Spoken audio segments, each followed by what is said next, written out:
I'm Daniel Minty, a cognitive behavioral therapist, teacher, and writer. I first met Kate Tierney 6 years ago. Within minutes, I realized I was in the presence of an extraordinary human being. At age 6, Kate began experiencing symptoms of a rare disease that would not be accurately diagnosed for 10 years. EPGA is an autoimmune disorder characterized by inflammation of blood vessels and life-threatening organ damage. The cause of the disease is unknown. There is currently no cure. I recently spoke with Kate from her home in Massachusetts about her decades-long experience living with a deadly disease. As a child, she felt tremendous shame about her condition. She did everything she could to hide her struggles from others. By age 16, she'd found herself increasingly unhappy, alone, and suicidal. Today, Kate lives a very public life as an EPGA ambassador, raising public awareness of the disease in her travels across the country and talks at large conventions. She advises pediatric rheumatologists on providing care to young patients, raises funds for EPGA research through the Vasculitis Foundation, and works directly with newly diagnosed patients as a mentor and a friend. Kate's widening her focus from her own suffering to encompass the physical anguish, fear, and hopelessness of many others offers a template for all of us living with chronic, incurable, or life-threatening conditions. Kate and I welcome you now to our heartfelt conversation. So, Kate, thank you so much for joining us this afternoon. Really looking forward to our time together. And I wonder if you could share with our viewers a little bit about your growing up and that soccer game, I think it was, when you were 6 years old, where you and your family first realized, well, something's going on here. Thank you for having me. I really appreciate it. I'm honored, truly. When I was 6 years old, I played soccer past 6, but when I was 6, we were at just a regular soccer game. And in the middle of it, I couldn't breathe at all. And I kept trying and I kept trying to figure out what was going on. And then I kind of just like dropped. We ended up calling an ambulance. I was rushed to the ER and they diagnosed me with asthma. And that was the end of sort of the diagnosis. But it took, I think there were like 8 different inhalers I tried between like 6 and 8 because they couldn't find exactly, what worked. And then it was to nebulizers, which are the inhaled breathing machines they use for asthma attacks currently. So it was kind of that, and prednisone became a huge part. And prednisone's a corticosteroid that's commonly for inflammation that's given to a lot of patients. Mm-hmm. So this attack just dropped you there on the soccer field at age 6. And I think you've said that for the next 10 years or so, there was a whole parade of providers who weighed in and testing and different ideas about what might be happening for you. Tell us a little bit about that next 10-year stretch. Around 9 or 10, I mean, they were still working out a lot of the breathing problems then, but around 9 or 10, I ended up spending my first full night overnight that wasn't in the ER or anything. And they had decided that, or diagnosed me with acid reflux. Another doctor said I had a third tonsil that needed to be removed, and that's why I couldn't breathe. And they also diagnosed me with bronchial malacia, which was softening of the lungs so much that they would actually close, and they would almost collapse. It would almost be what they call a pneumothorax, which is a collapsed lung. And I would just stop breathing. You know, your hands get stuck in these sort of things where you're losing oxygen. And those would happen, you know, basketball games, school. I had so many allergic attacks in one of my classrooms. They couldn't figure out what it was from, but it was a science classroom that I had to have my classroom moved. I had an anaphylactic shock response to someone's cologne at school, so they had to get rid of cologne at 11, which a lot of boys didn't really appreciate, or girls for perfume. So there were a lot of, you know, things they had to change, which for me always felt like something was very wrong with me, and I couldn't express that outwardly. You know, my feelings weren't what was important because other people's feelings were hurt. And that's always kind of how I sort of took things back then. So it was, yeah. And sometimes that still happens. That's not something that ever fully goes away, but then you got to reel them back. That's, you know, the important part when those come in, you know. I'm imagining being 10, 12, young teenager, when our social connections are so important and we're always reading the room. What's going on? What are people thinking about me? To be someone who was creating a situation where others needed to change their behaviors for you to be able to breathe. I can imagine that would be hugely stressful for you and maybe lead to a sense of isolation or guilt or something like that. I would definitely say guilt. I turned a lot of it into, well, this is happening to me. I was so young that I didn't understand that bad things could still happen to good people. I turned it very much into, this is happening to me because I'm a bad person. And if I'm better, you know, if I'm the best at this or the best at that, or the smartest, or so I would read till like 2 a.m, which then affects your sleep as a kid. Or I would study so hard that I would have to get straight A's. I would have to be the first done on a test. I would have to be the best at soccer or sports, or basketball, or, you know, it turned into an obsessive need to have something that didn't make me feel like I affected others in a negative way. And, you know, it takes a while to see that a lot of times, when you're feeling like, oh my, you know, a lot of what I felt at that time was just, I didn't have the emotional depth to understand why I was feeling that way. I didn't connect to it at that time. Yeah. So it sounds like we're determined to excel and distinguish yourself in some ways so that there'd be another experience of yourself and others would have an experience of you besides, oh, I can't wear cologne because she's in my class or something like that. Right. Or even like I used to have to go to the nurse to do the breathing machine or get my meds because obviously we were kids, we couldn't carry them with us.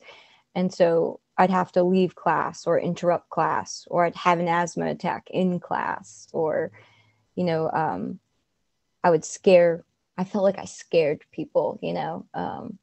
At 12, I fainted backwards off the chorus stand off a riser, I guess. And ended up, they considered it like a chip or a small fracture in the bone in my neck, the cervical 3. So I had to wear like a neck brace and and then again you're very different, and you take that difference very personally. It feels like it feels like you deserve it when you're young and you can't figure that out inside. That I'm a bad person, there's something wrong with me, and this is why I'm suffering in these ways. Yes. Yeah. It just sounds like the hardest adolescence someone could have. Yeah. I'm sure there were definitely people that were much worse off, always. But especially being so young, you don't actually think of other people's lives and what they're going through. It's about you and where you are. And a lot of then I found I would just try to feel like I belonged anywhere. I wouldn't talk about anything that would make anyone else uncomfortable, or I was too afraid to say anything. So I would just try and fit in with anyone that would be accepting of me at the time, instead of just being okay with where I was in that space, you know? Mm-hmm. Yeah, that sounds really smart to have a strategy. If there's some relationship available for me, I'm there. Yeah. I won't be too picky about what's on offer, because I want connection. I want relationship in my life. So I'm going to go find it wherever it's on offer. Yeah, very much so. And it was a lot about hiding anything that wasn't normal, or what I considered normal. So it was a lot of, you know, and at the time I was also on prednisone. So I broke 2 bones, one in a soccer game, still played after until I went to the hospital, and one in a basketball game. I pivoted and my foot broke, and I turned with the ball and was like, I think I broke my foot again in the middle of the game. But I was also gaining weight and losing weight as the steroids changed. Then my vision got affected, so I had to start wearing glasses.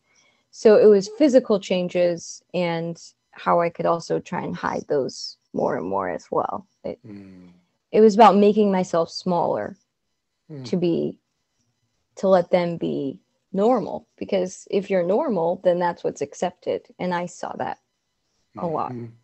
Yeah, that you were trying to help others be more comfortable in relationship with you by holding back parts of yourself, your physical struggles, pain, I would imagine. And in that way, ease the discomfort that I think many of us would feel when we're with someone who's struggling so immediately in these ways. Yeah.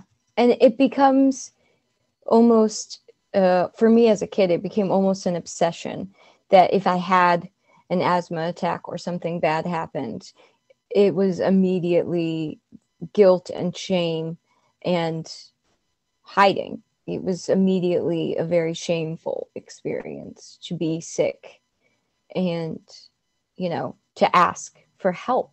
I couldn't ask, hey, I need help. You know, even when an asthma attack started or I felt it, or eventually it ended up in migraines, probably from the stress, that I wouldn't ask right away. I would wait, and then it would get so bad, and then it would be even more embarrassing. But I didn't know how to ask for what I needed from other people. And I felt like asking for help was admitting that I was a failure as a human, as a kid, yeah. Yeah. When were you finally accurately diagnosed? How old were you when that happened? I was 16. I had just been on my first, it was March that I first got sort of sick. I had just gotten back from Disney World, and they, at the time I had been transferred to Children's because of how severe my allergic reactions were getting. I used to have to get epinephrine prescriptions from the ER and then take them in a nebulizer, because otherwise I may not make it. And EpiPens, I'm not sure if they were too expensive at the time, to be honest, but we didn't have access to get EpiPens, and they didn't work as well as the breathing one. So at 16, I had went away with a friend's family to Disney World. We came back and I got a fever, started losing weight, didn't feel well, went to the doctor. They ended up doing a bronchoscopy. They found some inflammation. A bronchoscopy is a scope of your lungs, and they take a biopsy. And then when they came back out, they didn't know exactly what it was, but they knew there was growths in my lungs. So then the next week I was inpatient for a while. They ended up doing a needle aspiration, and then again, a separate bronchoscopy yet again. And there was more inflammation. And then a week later, obviously I was still there. So they took out 25% of the middle lobe of my right lung. And at that point, the growth had attached to the diaphragm, and they weren't sure exactly what was going to happen. And so when they took it out, when I went in, they told me a 90% chance I had lung cancer. They were pretty sure that's what it was. And when I came out, I was so excited it wasn't lung cancer, but I had no idea there'd be a chest tube hanging out of me and IVs everywhere. And I was not understanding what was happening. And then I had an allergic reaction to the anesthesia and, of course, the morphine, which I'm allergic to. So I was so excited it wasn't cancer, and was like, oh, well, they took out the bad part of me. And that's how I viewed it at 16. Like, that's what this whole thing was this whole time, and I'm going to be okay. And then I started 120 milligrams a day of steroids. And I also got a Solumedrol infusion at the same time. So I went from 103-pound soccer player pole vaulter to 217 pounds in 9.5 weeks. And in high school, no one gets that. And people can be extremely cruel. And that again turned into, well, it's me. There's something very wrong with me. And I tended to just keep shrinking. While my body was growing, I just kept shrinking myself into a box of what others, saw. There were fundraisers for me, car washes, candy for Kate sales, so I could get to a specific hospital in Cleveland Clinic to be seen by the #1 specialist in the country. And he officially agreed with the Churg-Strauss, which that's what it was called at the time. Yeah. Now it's EGPA, which is Eosinophilic granulomatosis with polyangiitis. And they decided to, I was on methotrexate, which is a form of chemo, but at much, much lower doses than it was. And I remember going into that waiting room, and it was the first time I'd ever seen a Churg-Strauss brochure that someone knew what it was. Because at Boston Children's, I was the first patient they diagnosed there. So I was in their medical journals and tested and studied, which again is, there's something really wrong with you, and you're the problem. It reinforces that.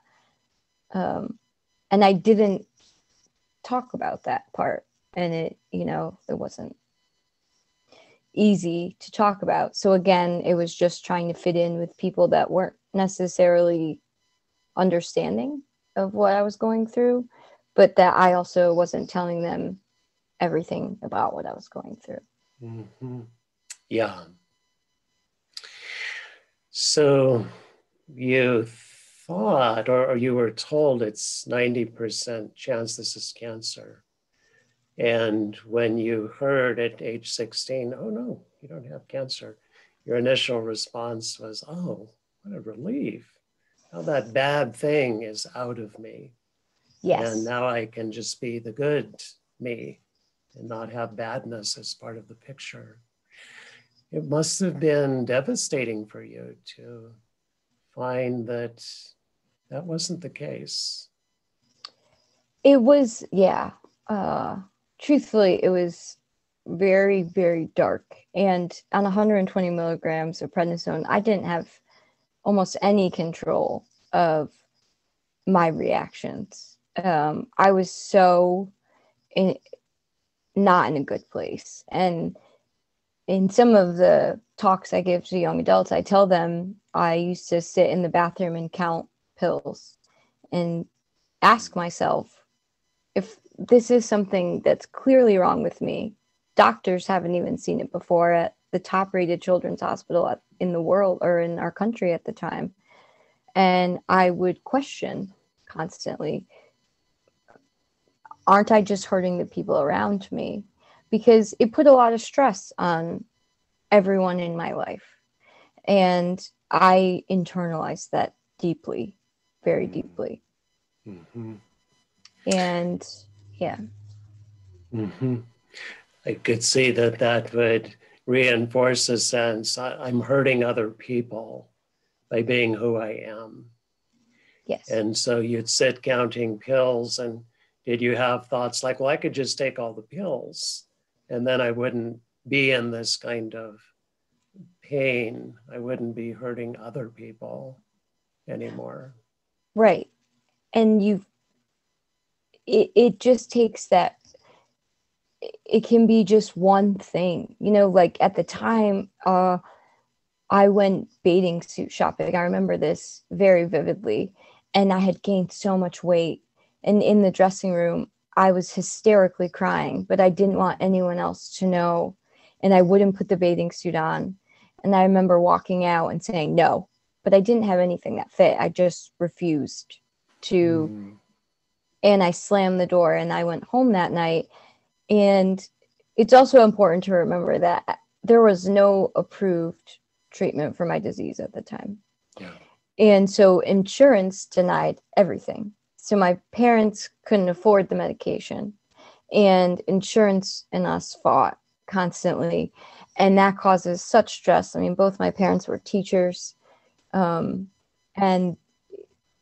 it became so much like, well, if I'm not here, they'll have a better life. And so many people think that's, I hear a lot that suicide is selfish. A lot of people say that, but I know in that moment, I felt like it was the most selfless thing. And I know that's so dangerous of a thought now, but at the time I just never told anyone I felt that way, or I would count the pills, or I was in such darkness. Mm-hmm.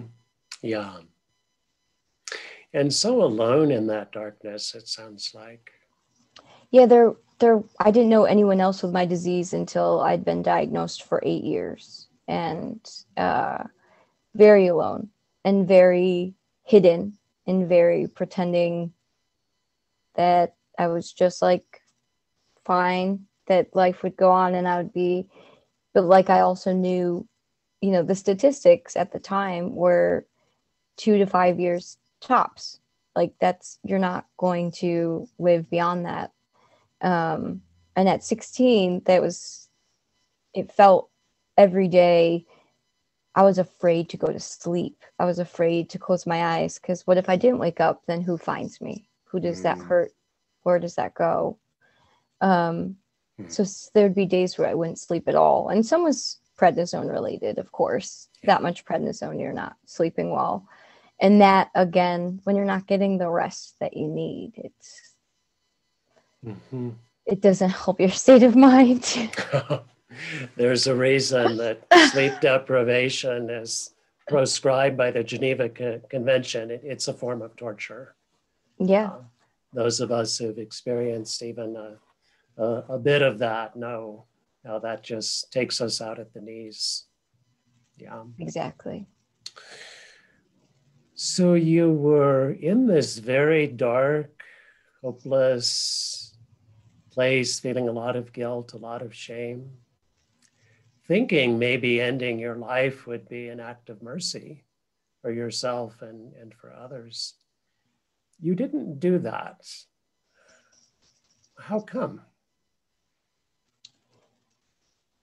I think that most of it, I think, was that it was shameful because people kept saying how strong and brave I was. And if I did that, you know, what does that say about me being strong or brave? And I felt that my whole life would be about only making others happy. I didn't think that I was ever going to be happy, but I thought that that would be enough to make everyone else happy.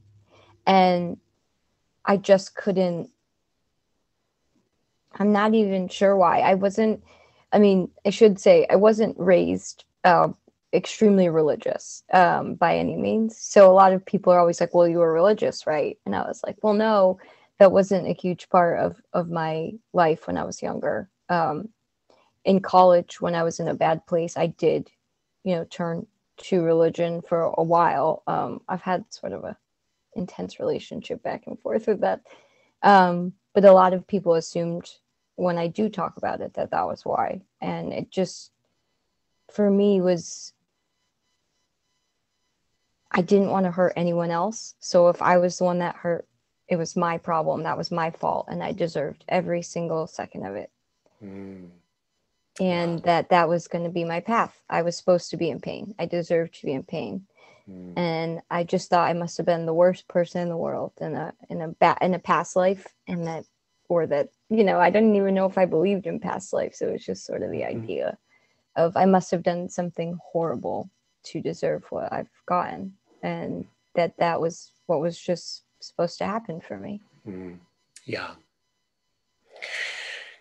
The numbers back then were saying there was a good chance you would be dead in 5 years, something like that.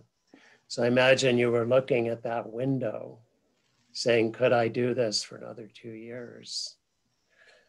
And I think others were looking in that window too, because there were people who were telling you once you graduated from high school, well, don't bother with college. There's no point for you to do that.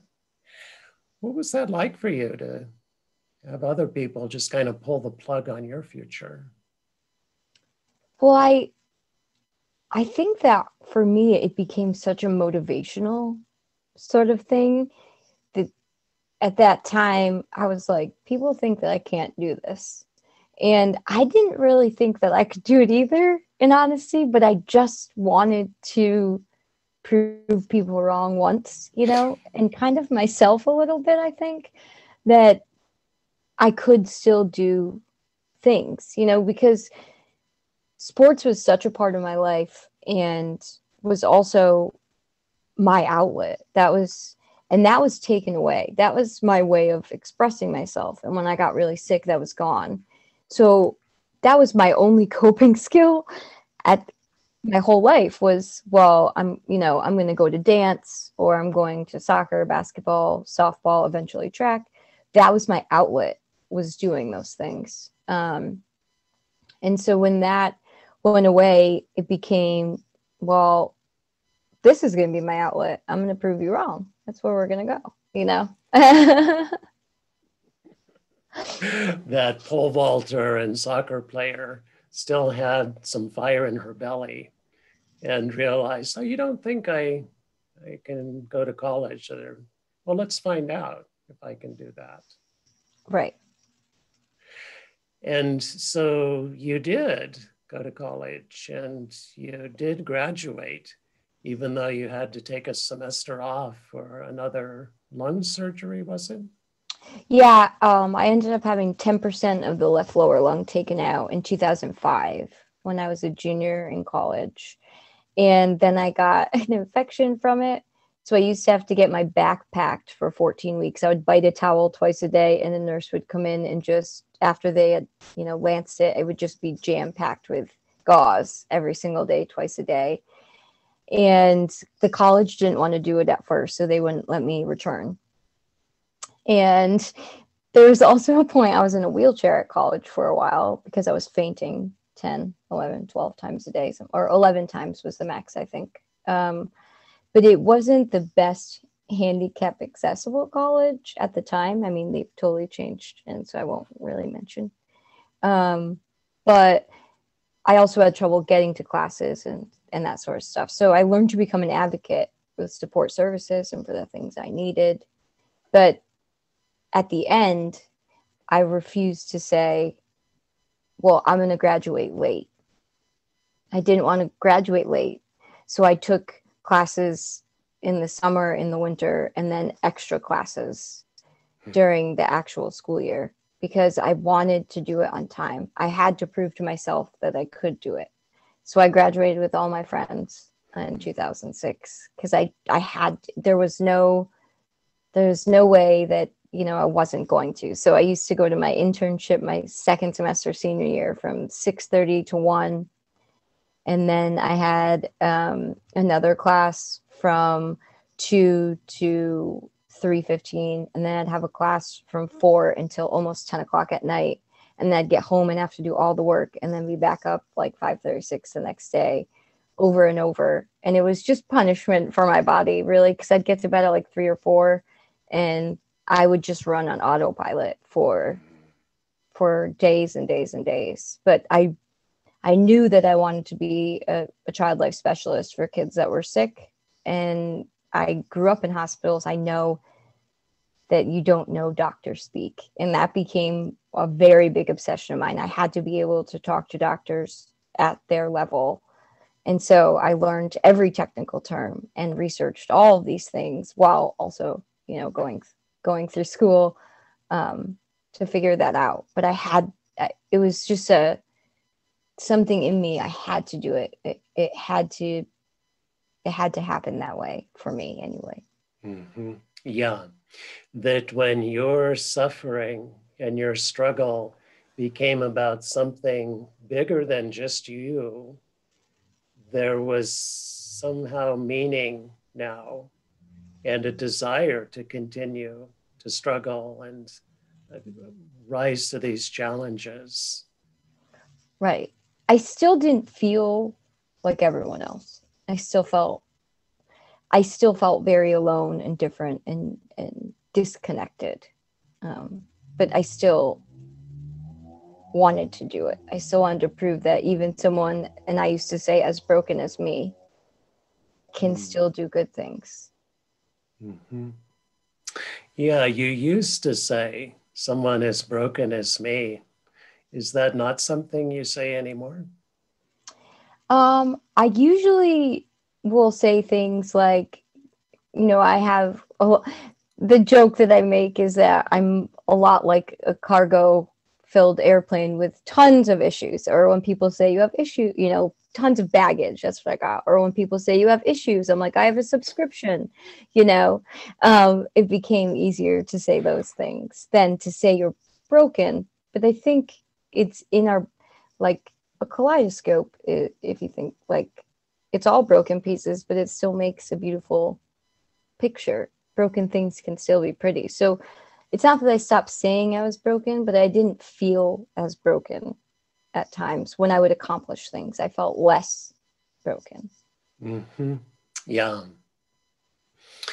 So you graduated on time with, this is now like 50% of your lungs elsewhere at this point? No, 25% of the middle lung and 10% of the left, so lower. So it's the lobes. So I think there's like 80% total left, but it was 25% of the middle lung of the right lobe and 10% of the lower left lobe. So I'm not, they've never actually said fully, but my lung capacity is still much better than it used to be. It's getting, it was obviously very good before, but it's not as bad as it was when they were first taken out. They've gotten better. Yeah. You joined a clinical trial of a new drug. I'd like to hear a bit about that. In 2015, they had said that there was going to be a clinical trial for a new med and try and figure out if it would fit in my life, because in 2012, my regular treatments started failing and there was no other option. I had run out of all the meds that were available. So at that time, I was diagnosed with neuropathy, and then I got shingles, and then I got permanent nerve damage from shingles, and then I got degenerative disc disease, and then I got a pneumothorax, and then so my body was deteriorating quite quickly. So over 2012 to 2015, it was high dose prednisone again, a lot. And the clinical trial was sort of, well, I might as well try it, because there's not any FDA approved medication for my disease. And if I pass away because of something that happened from anything like that, then I wasn't supposed to live this long anyway, according to their statistics. So there's no harm. And if it works, I can help other people find a better way without damaging their body, in my case, from corticosteroids. And so giving them a better option of life was more important to me than my own at that time. Mm-hmm. Yeah. This was a randomized controlled trial. So you didn't know which leg you were in. You just knew you were helping move the science forward. Right. When did you first realize that you had been getting the drug? It was about 3 months in, and I wasn't carrying my inhaler or using my machine nearly as much for the asthma sections. I was still on the other meds for the nerves and stuff, but I wasn't having so much difficulty breathing or functioning. And I just turned to Adam, my partner, and said, I think I'm getting the medicine. I just felt overall better in certain ways. And I was hopeful, but I didn't know for sure until well later. Mm-hmm. And how did you find out that you were in the treatment group? When the trial ended, they had decided to give me a scholarship to keep getting the medicine because I had been getting it. So that's when they found out, when the official trial ended. So it was 2017 when it officially ended.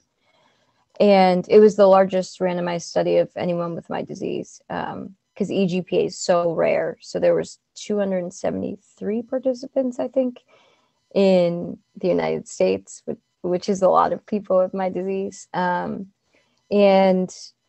they ended up giving me a scholarship to keep getting it while they were going through FDA approval and all of those things.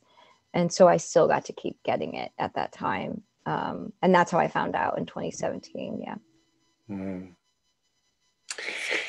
And you had a partner at the time, and neither you nor anyone else knew how long you might still be alive. What was it like to be in a relationship with someone when you didn't even know if you'd be alive in 2 years? It was a lot of just appreciating the things that we got while we got them, and we still, we're still very lucky to do that now, but we learned to appreciate like the very smallest things, just being able to spend time together, being able to go visit people, and there were times that was much harder for me than I would ever tell anyone else. He knew, he learned to read me quite well, but there were so many times in my life that I felt like I wasn't quite lovable because I was eventually going to hurt you. And eventually I would die or something terrible would happen. It would traumatize you. And I felt that I was going to traumatize everyone. And so that led to times when I'd be like, you don't want to be with me. Trust me, this is going to hurt you. This is not. And it was his just unconditional love that reminded me that there is, everyone deserves love, even when they feel unlovable. And it made it so much easier to be who I was, and to accept that.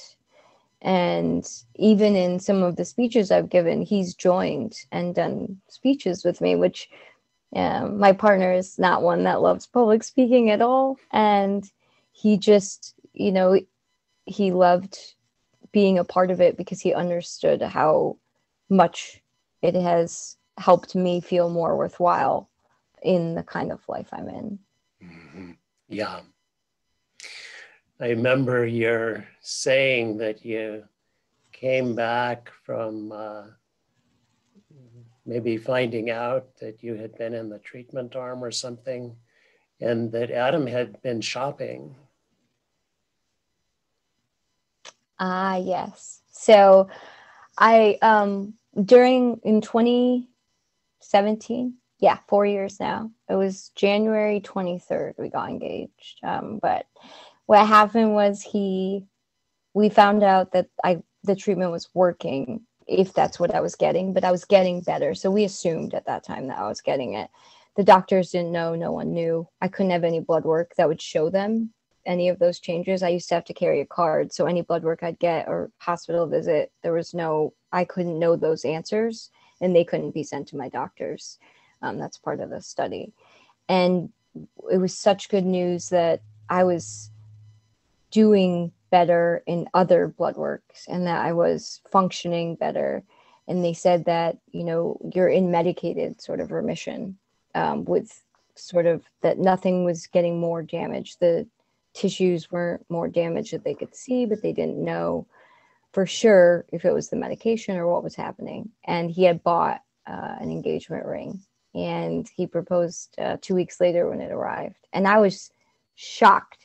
And I really was like, you're crazy. Like, do you know what you're getting into? And there's times now when I'm not doing well, I'll be like, I told you, like when I'm not feeling well or doing well. And he's like, I knew what I was getting into. Like, I came to appointments. I knew that that my life or death is always a possibility.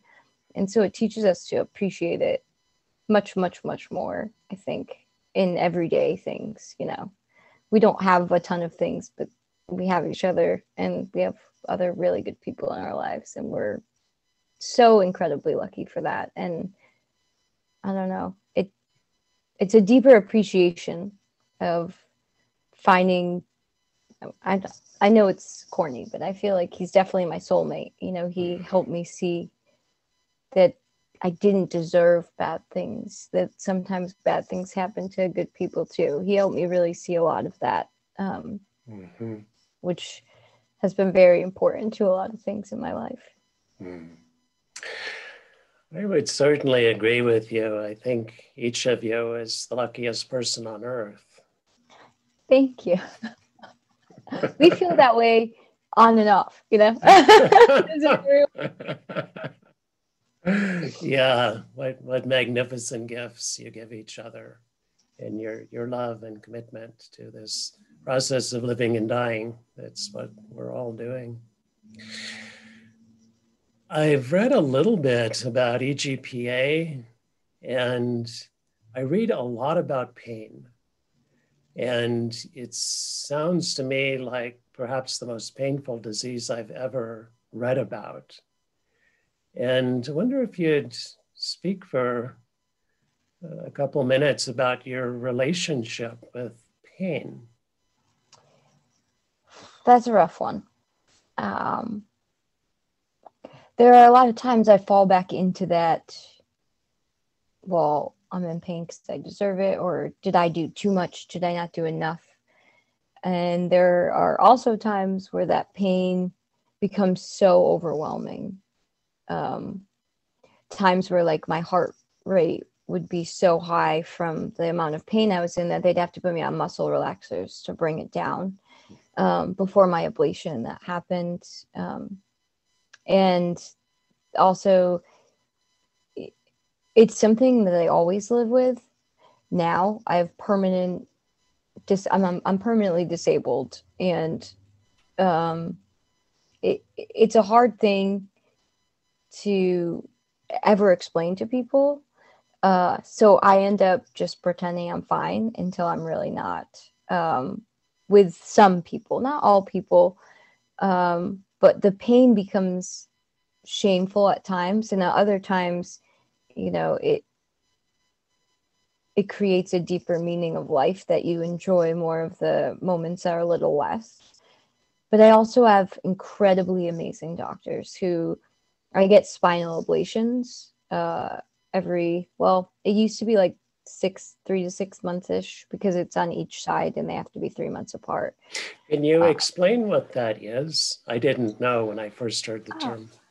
So it's called radio frequency spinal ablation. And what they do is they place needles directly into the nerves that are damaged and that create pain.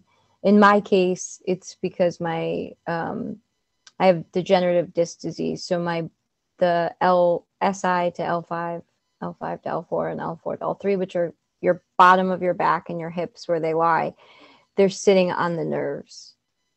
So what they do is they place these needles in those nerves and then they burn it through heat. And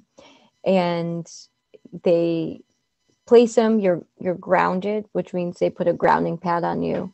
It's just a gel pad they put on your leg, and then they burn them, and your body jumps through it. Your back and your whole body move, and they burn the nerves so that the pain signals no longer reach your brain. It doesn't mean that more damage doesn't continue to be done. So it just means that those aren't reaching the brain as much, as precisely, as often as they were. And it makes a huge difference. The pain isn't gone. I'm always in pain in my back, but it's much, much lower to a manageable amount where I can sit still or lay still or sleep more than 45 minutes. Or like if you move in the middle of the night when the ablation's worn off, you're up for the next 24, 48. I was up for 55 hours in January straight. And I hadn't eaten. I couldn't eat. I was so nauseous from the pain and so sick. And and having, Adam cooked, cleaned, he did everything from the end of November. I mean, everything, because I just couldn't, and on top of that, I have, the peripheral neuropathy in my feet. I have eosinophilic colitis.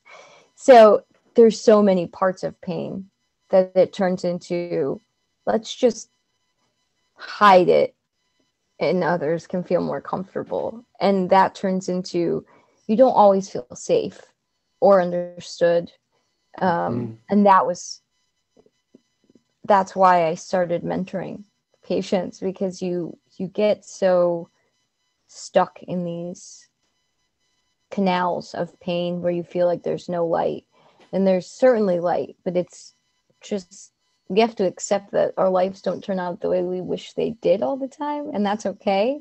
We can still make greatness in those painful, despairful, hard moments if you can find a way to do that. And for me, that's mostly been Adam.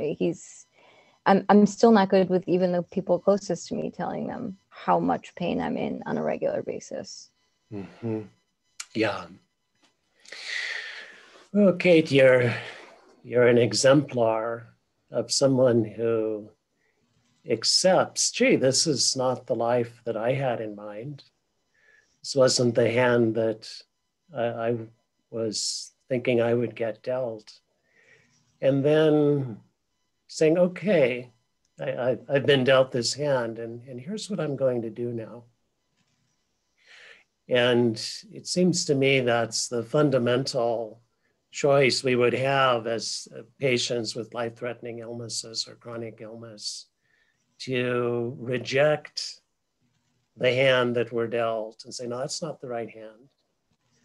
Or to accept, this is the hardest thing I can imagine anyone ever doing. I'm going to try and do it, and do it in a way that has meaning for me and for other people. When you think about the next weeks, the next months, what would you like to be doing between now and spring, say?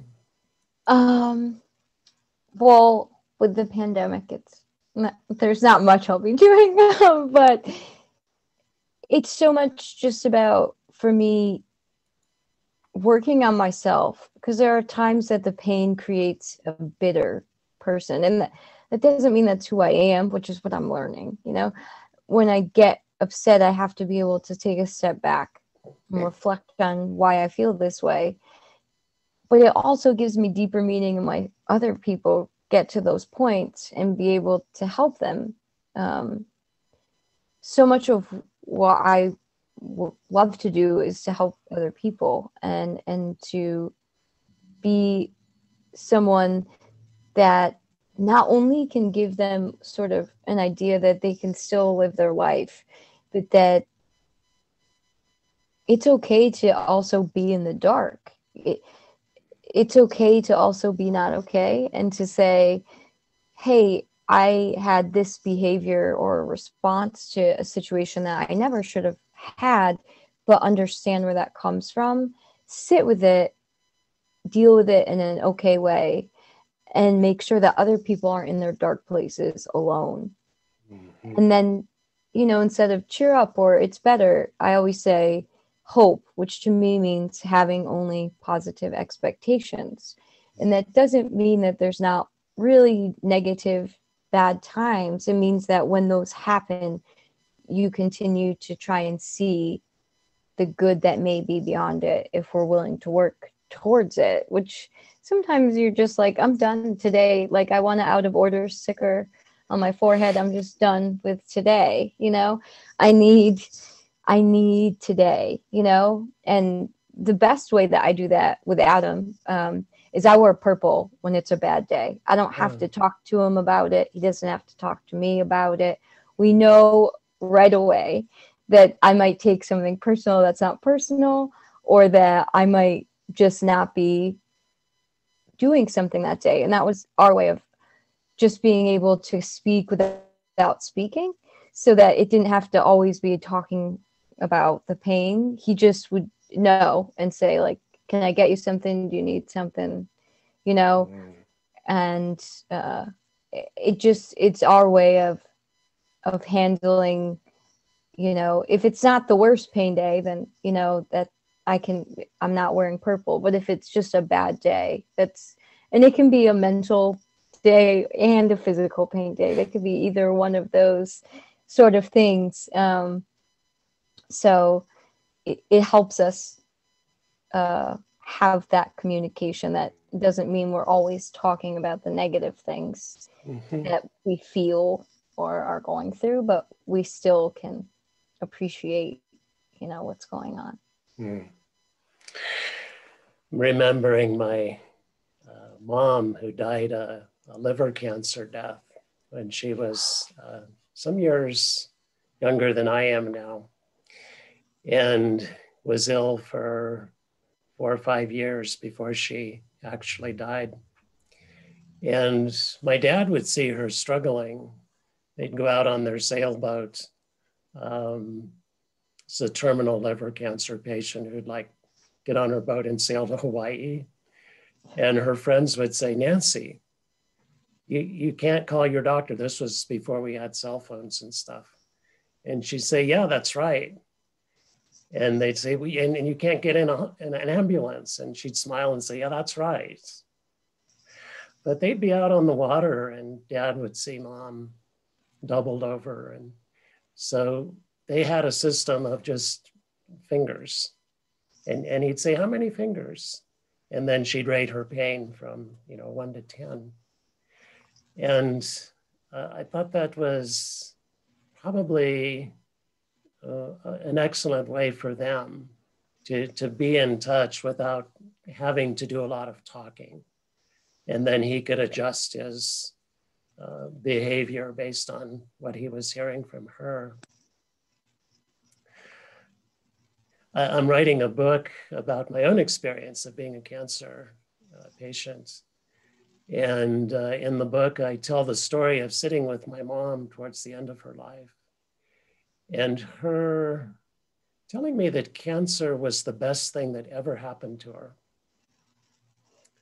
This was a woman who had been the homecoming queen and married the football star and had 7, reasonably okay kids and sailed around the world. The thing she picked out that she was most grateful for was her terminal cancer diagnoses. And at the time, I didn't get it. I thought, is this like a weird Catholic thing? I want to suffer like Jesus suffers or something. But then when I was diagnosed, then I came into the understanding that she was speaking from, that cancer freed her from life and death, from illness and wellness, from pain and okayness. And she realized I would not have come into this freedom if I had not been dealt this hand. So I've had some pretty good role models in terms of playing those cards that were dealt and finding that life that has meaning and purpose and depth to it. I also thought of one of my Zen teachers when you were talking about helping people understand it's okay to be in the darkness and to feel despair and all of those things that most all of us feel along the path. This was a fellow who died a cancer death eventually, but before he was diagnosed, he was talking about death and saying, if at the end of life he was suffering physically, he was okay with that. And if at the end of the life he was suffering spiritually, he was okay with that. And that's how he died.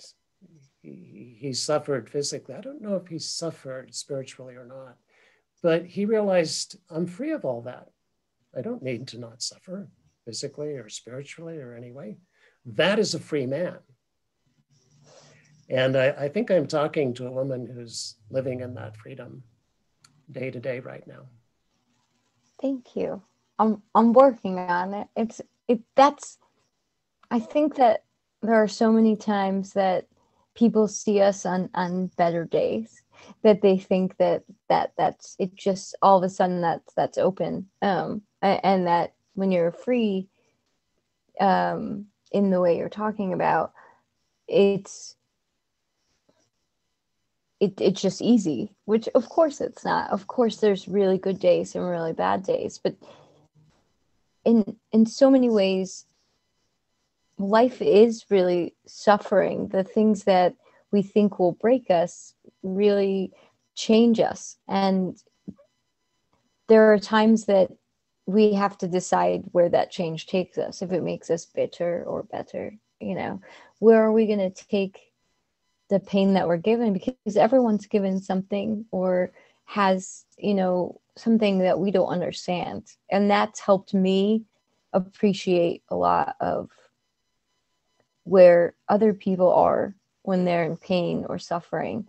And we so often say, cheer up or smile or it gets better, instead of saying, feel what you need to feel, be where you are, and healthily find a way to process it. And I still don't do that all the time. There's still definitely times that I'm not healthily processing, and that I've certainly hurt people because I've been a hurt person. I've certainly traumatized people because I feel traumatized. And living with that itself is hard sometimes, but the only way that I can live and be who I am is by changing the behavior that hurt other people to become better. Because an apology doesn't, if you've hurt someone, your apology doesn't change what happened, but your behavior to grasp that at a deeper level and find out what is going on can make you better for not only that person, but everyone in your future. Because you'll see when someone responds negatively, there's probably something behind that we're not seeing. And so if someone's where they are, I tend to be like, if you need to talk, I'm here. There's, but I can understand some of it. And sometimes when we're in pain, it's just it's just painful. And it is freeing to know that I always have the choice to work to be better, and to say that if I die tomorrow, I'm still trying to become the best version of myself as much as possible. That doesn't mean I am a success every day. That doesn't mean, there's many days I've failed. And, I think that's important for people to know too. There's many days that don't look great and happy, and that's okay. And that's what we work on. That's where we start with the work. Yeah. Just feeling so blessed to have had this time with you, and so grateful to you for sharing your experience so open-heartedly with me this afternoon and with so many others over time. I'm wondering, before we say goodbye for now, if there's anything more you'd want to share about your journey. Probably that there will be times where it will seem like there is no light at the end of the tunnel. There are times that it's so dark that we don't feel worthy or appreciated, or that someone is there.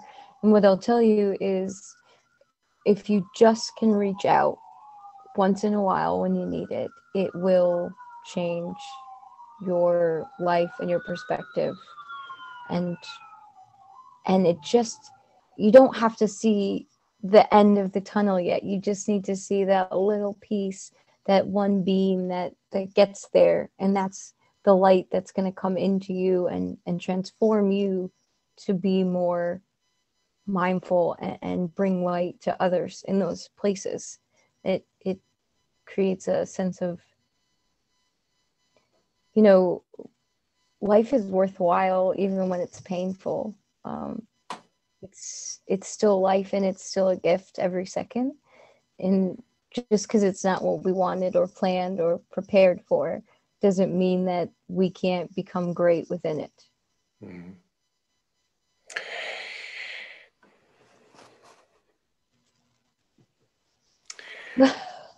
Thank you. Thank you for your greatness, Kate. Very touched by exactly who you are. And